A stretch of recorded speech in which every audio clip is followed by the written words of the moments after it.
تحياتي، يعطيكم العافية وشكرا جزيلا إني أنا هون، وشكرا إنه أنتوا هون. هي حكت اسمي، أنا اسمي ليث العبادي، بس أنا بحب أعرف عن نفسي دائما. هذا الموضوع اللي رح نحكي عنه اليوم، وهذا أنا.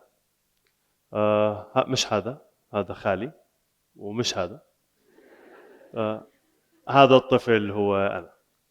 وبما انه اليوم عم نحكي عن اتخاذ القرار، والقرار واضح انه وجودي هون ما كان قراري ولا خياري. واضح انه يا قرار خالي، يا قرار والدتي، يا قرار حدا من اللي طالع ينبسط بهاي الرحلة. بس بهداك العمر كان في نوع من القرارات كنت باخذها بحزم شديد. مثلا اكل الملوخية، مستحيل كان اكل ملوخية. إذا أمي ماكلة ملوخية ما كنت أرضع لهاي الدرجة، وبإصرار وبحزم ومحاولات شديدة بأنهم يغيروا هذا السلوك اللي بدر مني بهذا العمر، وما قدروا. فمن إحنا وصغار في أشياء ما إلنا علاقة ومش إحنا بنقررها، وبتلاقينا لا حازمين وبنقرر، ونبلش نكبر ونكبر ونكبر، وأهلنا بيكونوا راضيين عن جزء من قراراتنا وبيشاركونا بجزء من قراراتنا. فمثلا أهلي ما أعتقد كانوا جزء من أخذ أي قرار له علاقة بهاي الصورة. أنا درست في مدرسة النمو التربوي، بعدين رحت لمدرسة اليوبيل، وبتذكر حتى كدور العوامل الخارجية بكيف بتأثر على قراراتنا بتغير كثير مع الزمن. فدور الأصحاب في فترة المراهقة بصير هو جزء أساسي من القرارات اللي بتاخدها.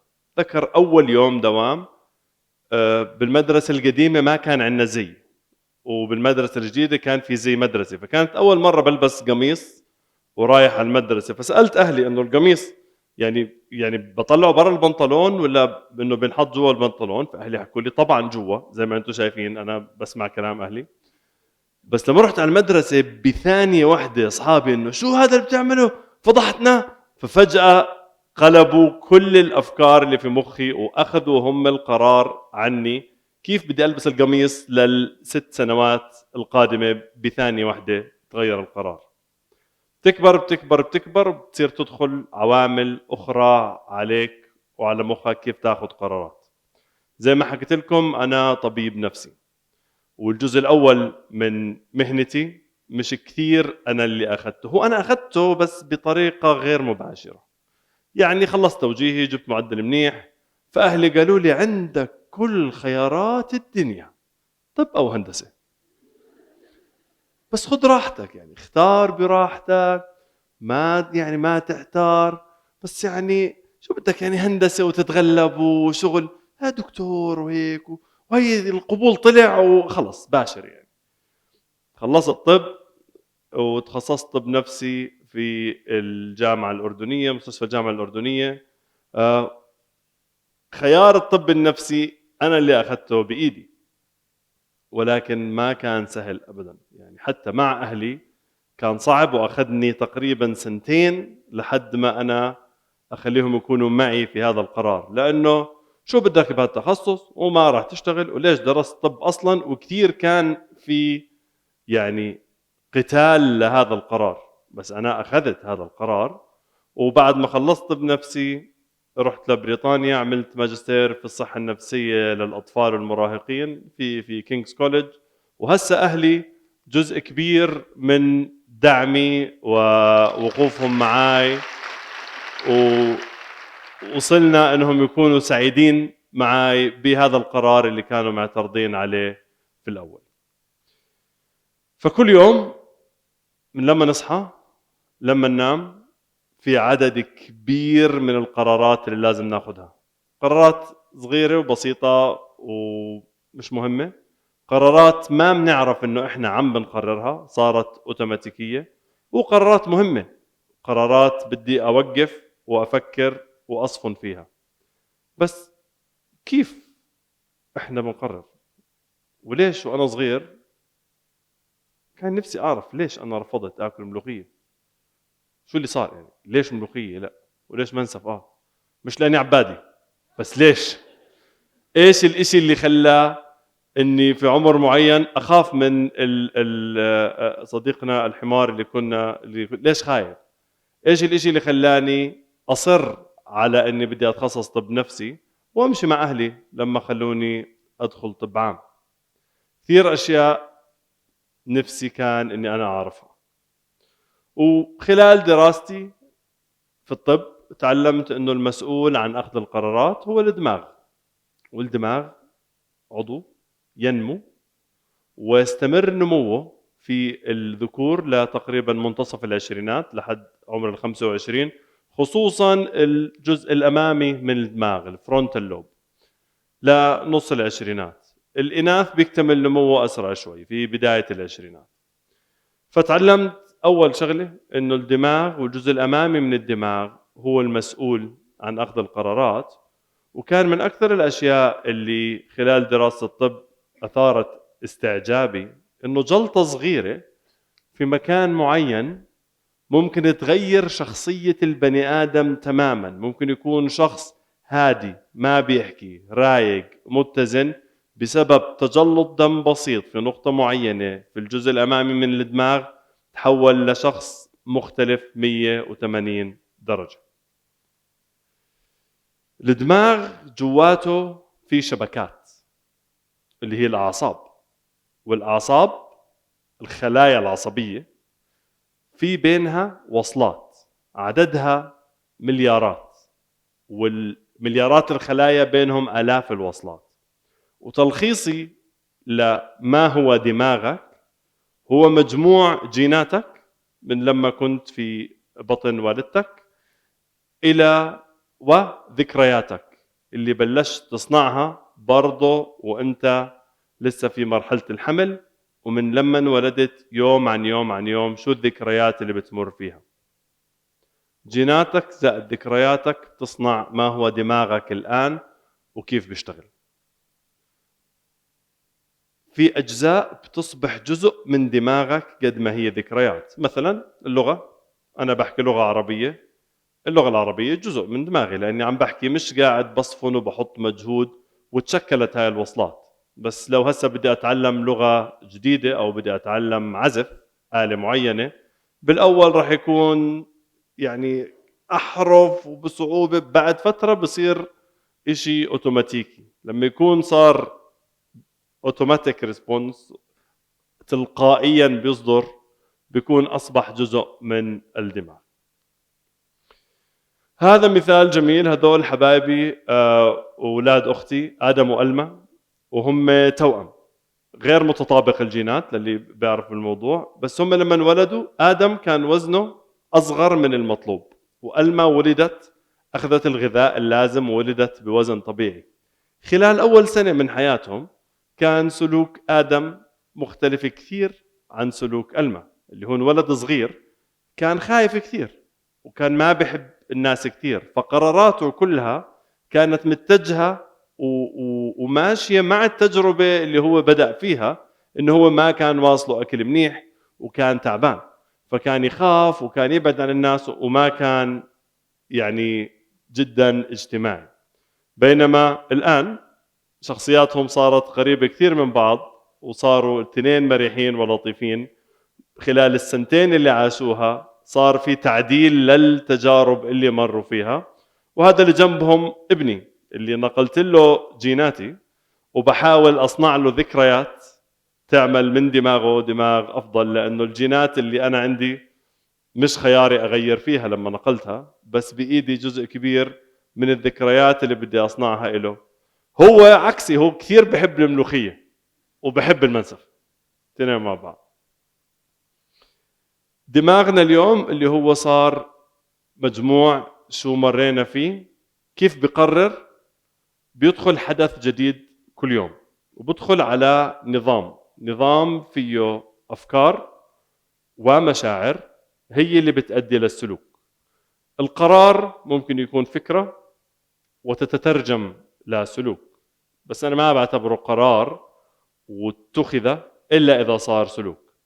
بس افكارك ومشاعرك اثنين بيأثروا على كيف راح تقرر لما تمر في الموقف. يعني اذا انت تعبان ومنكد وزعلان ومر من جنبك حدا ودفشك بكتفه، ممكن تغضب وتعمل مشكلة. بينما إذا أنت مرتاح وأنت سعيد ومر من جنبك حدا وبرضه ضربك بكتفه، ممكن تحكي له تبتسم وتروح. فشو الفكرة اللي خطرت في بالك حتتغير، وشو أنت قررت راح يتغير، وبرضه شو عم بتفكر.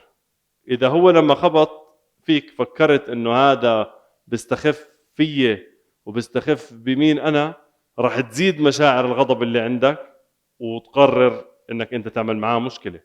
أو لو فكرت إنه خبط فيي بالغلط، كون راح تحكي له مش مشكلة وتبتسم من وجهه وتروح. فقرارك اللي بينتج في كل موقف هو خليط كل إشي، من جينات أجدادك لشو صار معك قبل ما تنولد، لشو صار معك بعد ما انولدت، لهاي اللحظة الآن أنت كيف حاس، أنت كيف نايم، أنت شو ماكل، أنت شو عم بتفكر. وهاي بتضلها تتغير لأنه في عامل مستمر موجود معنا اللي هو عامل الوقت. عامل الوقت ماشي وما بيوقف، فهو طول ما هو مستمر أنت عم بصير معك أشياء جديدة وبتدخل مدخلات جديدة بتغير في دماغك ومين أنت، وبتغير في طريقة اتخاذك لقراراتك. ففي بصير عندنا أنظمة للبني آدمين كيف بيقرروا وكيف بيختاروا.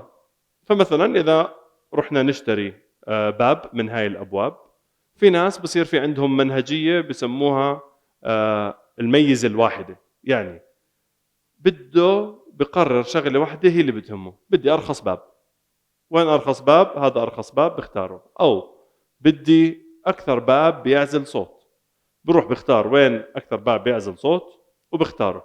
وهاي طريقة اختيار. في ناس عندهم نموذج بيسموه نموذج الميزة المضافة، اللي هو بده كل السمات الأحسن، فبحط لائحة بكل الأشياء اللي بده إياها وبيبحث عن كل باب شو سماته، شو إيجابياته، شو سلبياته، شو مميزاته، وبروح بيختار الخيار اللي فيه أكبر عدد من المميزات. وهاي الطريقة بالعادة بتاخذ وقت وجهد، وممكن أنت تستخدمها إذا كان القرار أكثر أهمية. طبعا هدول الطرق ممكن تكون أنت واعي إنها هي طريقة اتخاذك للقرار، أو ممكن تكون أنت تتخذها ولكن هي صار إشي أوتوماتيكي ومخك ماشي عليه على هذا السيستم. وفي ناس بيشتغلوا بالعكس عن طريق الحذف، إنه مين أغلى باب احذفه، مين أكثر باب صناعته مش كويسة احذفه. بصير يحذف بالخيارات إلى أن يصل للباب اللي بده يختاره. وطبقوا مثال الأبواب على كل الخيارات اللي ممكن تمروا فيها في الحياة. في شيء مهم كثير اللي هو الحيرة اللي بتصير عندنا بكيف أختار، وهل خياري صح ولا غلط، شو أحسن طريقة من الطرق اللي أنا حكيتها إني أنا أختارهم. ما في إشي 100% صح و100% غلط، وما في إشي رح تقدر تعرف، لأنه عامل الزمن اللي هو رح يساعدك في اتخاذ القرار هو مستمر بعد اتخاذ القرار. فأنت حكيت قراري كان خطأ بعديها بشهر، ممكن بعديها بسنة تكتشف إنه لا كان صح، ممكن بعديها بسنتين تكتشف إنه لا كان غلط.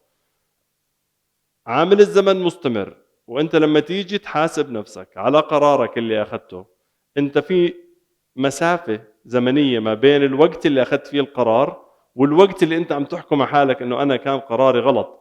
وفي معطيات جديدة حدثت بين النقطتين، أنت عم بتحاسب حالك على قرار أخذته بناء على معطيات وأشياء أنت بتعرفها أنت ما كنت تعرفها في الوقت اللي أنت أخذت فيه القرار. فإذا أنت ماشي بسيستم مناسب وأنت بتحسن بهذا السيستم، أنت الوقت والخيار اللي أخذته في وقته كان صح. إذا اكتشفت أنه الخيار كان خطأ لاحقا، فصح أنك اخترته عشان تعرف أنه خطأ وتتعلم منه. في محاضر دكتور اسمه راندي باوتش عمل إشي اسمه The Last Lecture، المحاضرة الأخيرة، حكى فيها جملة كثير حلوة، إنه الخبرة هي الإشي اللي بتتعلمه لما ما تحصل على اللي كنت بدك إياه خلال تجربتك. يعني إذا ما حصلت على اللي بدك إياه هون أنت تعلمت.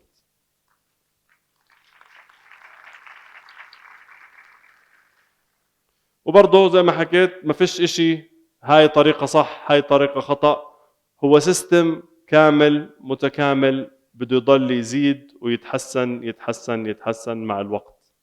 ومهم جدا انك تستشير وتشرك الناس اللي حواليك لما تيجي بدك تاخذ قرار. بس لما تشرك الناس معك في اتخاذ القرار بده يكون عندك نظرتك الخاصة في اتخاذ الأمور. كثير في ناس من الطفولة عندهم مخاوف فبيلجأوا انه بده شخص ثاني هو اللي قرر عنه، فلما يستشير ممكن يروح يستشير شخص مش لأنه خبير بس لأنه بحبه.